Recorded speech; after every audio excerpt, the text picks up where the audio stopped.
അപ്പോൾ ഞങ്ങൾ ഇവനോട് ചോദിച്ചു, നീ എന്തിനാണ് ഈ ഓടിയത്? അപ്പോൾ അവൻ പറഞ്ഞു, ആരോടി? ഞാൻ ഓടിയ. നിങ്ങളെ സാർമാരിൽ ഓടിയത്? സാർമാരിൽ ഞങ്ങൾ പിടിച്ച്. ഞാൻ ഈ തവണ ഇവിടെ പറയാൻ പോകുന്നത് ലഹരിയുടെ ലോകത്തിലെ ഒരു കൊടും വിഷത്തെക്കുറിച്ചിട്ടാണ്. പേര് MDMA, പൂർണ്ണരൂപം മെത്തലിൻ ഡയോക്സി മെത്താംഫിറ്റമൈൻ. കാഴ്ചയിൽ കൽക്കണ്ടം പോലെ, അല്ലെങ്കിൽ ഉപ്പിൻ്റെ കല്ല് പോലെ, അതും അല്ലെങ്കിൽ പഞ്ചസാര പോലെ തോന്നിയിരിക്കും. കൂടുതലും ഉപയോഗിച്ച് വരുന്നത് വിദ്യാർത്ഥികൾ, അതിലേറെയും +2 വിദ്യാർത്ഥികളും പ്രൊഫഷണൽ കോളേജിലെ വിദ്യാർത്ഥികളും. അവർക്കിടയിൽ ഇതിനെ വിളിപ്പേര് മെത്ത്, എം അല്ലെങ്കിൽ കല്ല്, പൊടി എന്നിങ്ങനെ കോമൺ ആയിട്ടാണ് 4 പേരിലാണ് ഇവർ അറിയപ്പെടുക. ആദ്യത്തെ ഉപയോഗത്തിൽ തന്നെ അഡിക്റ്റ് ആവാനുള്ള സാധ്യത വളരെയേറെ. ഇവർ ഉപയോഗിക്കുന്ന രീതിയെ ലൈനിടുക എന്നാണ് അറിയപ്പെടുന്നത്. ഈ മണമില്ലാത്ത ഈ സിന്തറ്റിക് ഡ്രഗ് നമ്മളുടെ മക്കൾ ഉപയോഗിക്കുന്നുണ്ടോ എന്ന് എങ്ങനെ തിരിച്ചറിയാം? നമ്മൾ 8ാം ക്ലാസ് മുതലേ നമ്മളുടെ മക്കൾ ഉപയോഗിക്കുന്ന ഡ്രസ്സ്, അവരുടെ ബാഗ്, അവർ ഉപയോഗിക്കുന്ന റൂം, മറ്റു ഇടങ്ങൾ ആഴ്ചയിൽ 2-3 തവണയെങ്കിലും നമ്മൾ പരിശോധിക്കണം. ഈ സമയത്ത് നമ്മൾ ചുരുട്ടിയ നിലയിലുള്ള നോട്ട് കിട്ടുക, അതുപോലെ ഉപയോഗിക്കാത്ത 1-2 ATM കാർഡ് ഇവരുടെ പോക്കറ്റിൽ നിന്ന് അല്ലെങ്കിൽ ഇവരുടെ സ്ഥലത്ത് നിന്ന് കിട്ടുക, അതുപോലെ തന്നെ പ്ലാസ്റ്റിക്കിൻ്റെ ഇങ്ങനെ അമർത്താവുന്ന ചെറിയ പൗച്ച്, ട്രാൻസ്പെറൻ്റ് ആയിട്ടുള്ള പൗച്ച് ഇവരുടെ ബാഗിൽ നിന്ന് അല്ലെങ്കിൽ ഇവരുടെ ഇരിപ്പിടത്തിൽ നിന്ന് കിട്ടുക. ഇങ്ങനെ കിട്ടുകയാണെങ്കിൽ നമ്മൾ പേടിച്ചേ പറ്റൂ. കാരണം ഞങ്ങൾ പിടിക്കുന്ന വിദ്യാർത്ഥികളെ ഇത് നിങ്ങൾ എങ്ങനെയാണ് ഉപയോഗിക്കുന്നത് എന്ന് ചോദിക്കുമ്പോൾ അവർ എല്ലാവരും തന്നെ 90 അല്ല 100% വിദ്യാർത്ഥികളും പറയുന്ന രീതി എങ്ങനെയാണെങ്കിൽ, ഈ നോട്ടിൽ അല്പം ഒരു 1/4 ഗ്രാം MDMA ഡെപ്പോസിറ്റ് ചെയ്യും. അതിൽ ATM കാർഡ് കൊണ്ട് നല്ലപോലെ റബ്ബ് ചെയ്യുക. വേറെ ഒന്നും അവർ ഉപയോഗിക്കില്ല. ATM കാർഡ് കൊണ്ട് നല്ലപോലെ റബ്ബ് ചെയ്ത് വളരെ നൈസ് പൊടിയാക്കും. ഈ പൊടിയെടുത്ത് മൊബൈലിൻ്റെ ആ ഗ്ലാസ്സിന്മേ ഇടുക. എന്നിട്ട് ATM കാർഡ് കൊണ്ട് തന്നെ അതിനൊന്ന് ഒതുക്കിയിട്ട് 2 ലൈൻ ഇടുക. അതാണ് ഞാൻ നേരത്തെ പറഞ്ഞ ഉപയോഗിക്കുന്ന രീതിയിൽ ലൈൻ ഇടുക എന്ന് പറഞ്ഞാൽ 2 ലൈൻ ഇടും, ഈ ഒന്ന് നീട്ടിയിട്ട്. എന്നിട്ട് ഈ നോട്ട് തന്നെ ചുരുട്ടിയിട്ട് ഒരെണ്ണം മൂക്കിൻ്റെ ഉള്ളിൽ കയറ്റി വെച്ച് മറ്റു മൂക്ക് അടച്ച് ഈ മൊബൈലിലെ ഈ പൊടി നല്ല ശക്തമായിട്ട് ഒരു വലിച്ചെടുക്കുക. ഇതാണ് ഈ MDMA ഉപയോഗിക്കുന്ന എല്ലാവരും ഉപയോഗിക്കുന്ന, കേരളത്തിൽ ഉപയോഗിക്കുന്ന രീതി. ഇത് ഉപയോഗിച്ച് കഴിഞ്ഞാൽ പിന്നീടൊരു 8 മണിക്കൂർ നേരത്തേക്ക് നമ്മളെ നിയന്ത്രിക്കുന്നത് നമ്മളുടെ സ്വബോധമല്ല, പിന്നെ ഈ പറഞ്ഞ സിന്തറ്റിക് ഡ്രഗ്, ഈ കൊടുംവിഷമായ സിന്തറ്റിക് ഡ്രഗായ MDMA ആണ് പിന്നെ നമ്മളെ നിയന്ത്രിക്കുന്നത് ഒരു 8 മണിക്കൂർ നേരത്തേക്ക്. ഇത് ഉപയോഗിച്ച് കഴിഞ്ഞിട്ടുണ്ടെങ്കിൽ വായയുടെ ഈ 2 സൈഡിൽ നിന്ന് ചിലവർക്ക് ഉപയോഗിച്ച് കഴിഞ്ഞുള്ള അവസ്ഥയിൽ ചിലവർക്ക് ഇങ്ങനെ പത പോലെ വരുന്ന അവസ്ഥ കണ്ടുവച്ചിട്ടുണ്ട്.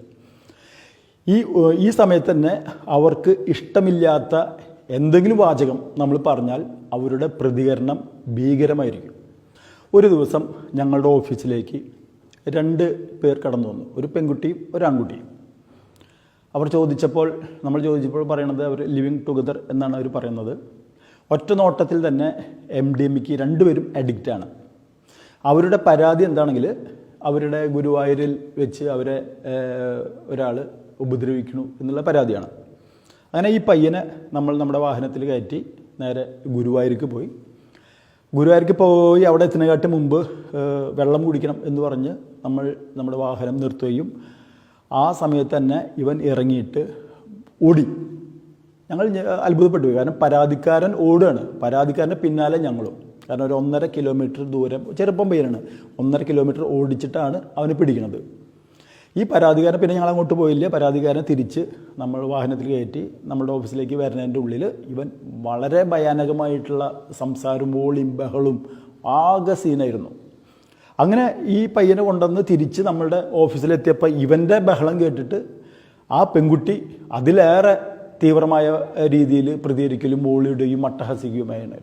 വേറെ ഒന്നല്ല, ഇത് ഉപയോഗിച്ചു കൊണ്ടിരിക്കുന്ന കക്ഷിയാണ്. ആ സമയത്ത് ഇവന് കിട്ടാതെ വരുന്ന സമയത്താണ് ഈ ബഹളങ്ങളും ഈ കാര്യങ്ങളൊക്കെ ഉണ്ടാക്കിയത്. അപ്പോൾ ഞങ്ങൾ ഇവനോട് ചോദിച്ചു, നീ എന്തിനാണ് ഈ ഓടിയത്? അപ്പോൾ അവൻ പറഞ്ഞു, ആരോടി? ഞാൻ ഓടിയ. നിങ്ങളെ സാർമാരിൽ ഓടിയത്?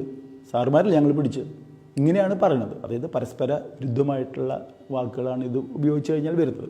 മറ്റൊരു ദിവസം ഞങ്ങൾ ഒരു പെൺകുട്ടിയെ തൃശ്ശൂർ ഈസ്റ്റ് ഫോർട്ടിൽ വെച്ചിട്ട് അവർ വരുന്ന വാഹനം തടഞ്ഞെടുത്ത് നമ്മൾ പിടിക്കുകയുണ്ടായി. അവരുടെ കയ്യിൽ നിന്നും 18 ഗ്രാം MDMA ആണ് കിട്ടിയത്, ആ പെൺകുട്ടിയുടെ കയ്യിൽ നിന്നും. അപ്പോൾ ഞങ്ങൾ ചോദിച്ചു, ഈ ഇത്രയും അധികം 18 ഗ്രാം എന്ന് പറയുന്നത് നിങ്ങൾ ഇത് ആർക്കൊക്കെ വിൽക്കാൻ വേണ്ടിയിട്ടാണ് ഇത് കൊണ്ടുവന്നത് ചോദിച്ചപ്പോൾ അവർ വളരെ കൂളായിട്ട് പറഞ്ഞത്, ഇത് വിൽക്കാനല്ല, ഇതെനിക്ക് സ്വയം ഉപയോഗിക്കാൻ വേണ്ടിയിട്ടാണ്. ഞാൻ ഇതിന് അഡിക്റ്റാണ്, കുറേ നാളുകളായിട്ട് ഇതിന് അഡിക്റ്റാണ്, ഇതില്ലാതെ എനിക്ക് പറ്റില്ല. അപ്പോൾ ചില സമയത്ത് ചോദിച്ചാൽ അന്വേഷിക്കുമ്പോൾ കിട്ടില്ല, കിട്ടുകയാണെങ്കിൽ തന്നെ 1 ഗ്രാമിന് 10,000 രൂപ വരെ കൊടുക്കേണ്ട അവസ്ഥ വരുന്നുണ്ട്. ബാംഗ്ലൂരാകുമ്പോൾ അത് ഇഷ്ടം പോലെ കിട്ടും. അതാണ് 18 ഗ്രാം പോയിട്ട് ബാംഗ്ലൂർ പോയി എടുത്തു വരുന്ന സമയത്താണ് ഞങ്ങൾ പിടിച്ചത്. വേറൊരു ദിവസം എനിക്ക് പരിചയമുള്ളൊരു പയ്യൻ, അവൻ കഞ്ചാവിന് അഡിക്റ്റാണ്. ആ പയ്യൻ ഒരു ദിവസം ഞങ്ങളുടെ റൂമിലേക്ക് വന്ന് എൻ്റെ അടുത്ത് വന്നിട്ടൊരു വെള്ള കടലാസിൽ ഒരല്പം വെളുത്തിലൊരു പൊടി പോലെയായിട്ട് കാണിച്ചു തന്നു. അപ്പം ഞാൻ പറഞ്ഞു, നീ എന്നിട്ട് നീ കഞ്ചാവ് നിർത്തിയിട്ട് ഈ MDMA ഉപയോഗിച്ച് തുടങ്ങിയത് ചോദിച്ചപ്പോൾ അവൻ പറഞ്ഞത്, സാർ MDMA ഇപ്പോൾ ഞാൻ കുറേ കാലമായിട്ട് MDMA ഉപയോഗിക്കുന്നുണ്ട്, ഇത് MDMA അല്ല സാർ, ഇത് പല്ലിൻ്റെ പൊടിയാണെന്ന് പറഞ്ഞത്. അതായത് MDMA സ്ഥിരമായിട്ട് ഉപയോഗിക്കുന്ന കാരണം അവൻ്റെ പല്ല് പൊടിഞ്ഞ്, അവൻ കാണിച്ചു തന്നു, അവൻ്റെ പല്ലിൻ്റെ ഈ സൈഡുകളൊക്കെ പൊട്ടി പോകത്തില്ല. അവൻ എനിക്ക് കാണിക്കാൻ വേണ്ടിയിട്ട് അവൻ എടുത്തു വെച്ചിരിക്കുന്നു. ഈ പയ്യനെ നമ്മൾ മുന്നും റീഹാബിലിറ്റേഷൻ സെൻറ്ററിലേക്ക് 1-2 തവണ കൊണ്ടുപോയിട്ടുള്ളതാണ്.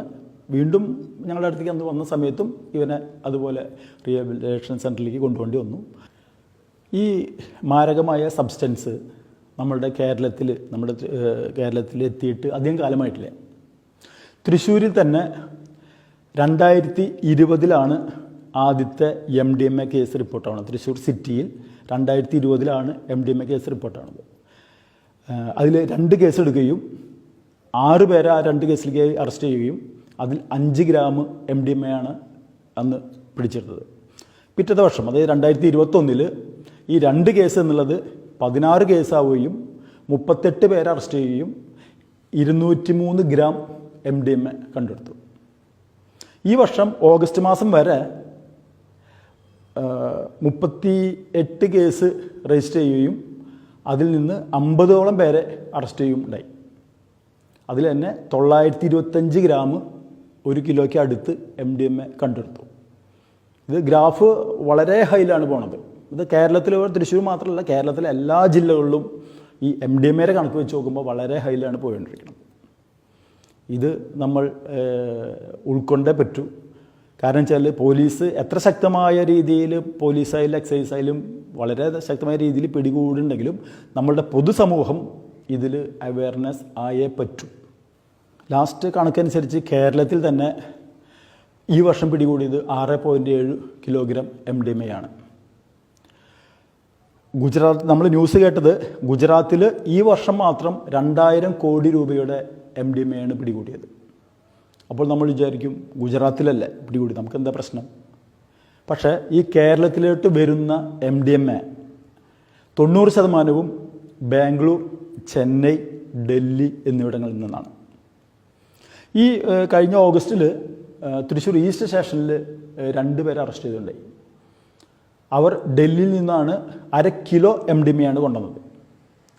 അത് ഫ്ലൈറ്റിലും കൊറിയറും ആയിട്ടാണ് 2 തവണ വീതമാണ് ഇവർ ഇതിങ്ങോട്ട് കൊണ്ടുവന്നത്.